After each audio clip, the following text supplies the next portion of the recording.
வண்ணங்களின் திருவிழாவான ஹோலி திருநாள் பாகிஸ்தானில் உற்சாகமாக கொண்டாடப்பட்டது.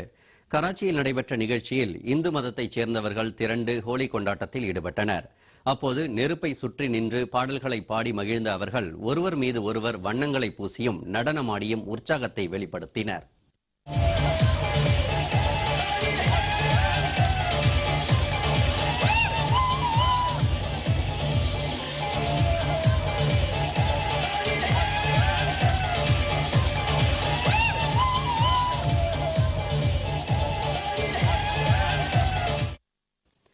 தீமையை நன்மை வெற்றி கொண்டதன் அடையாளமாக மகிழ்ச்சியை பகிர்ந்தளிக்கும் நாள் இதுவென கொண்டாட்டத்தில் ஈடுபட்டவர்கள் தெரிவித்தனர்.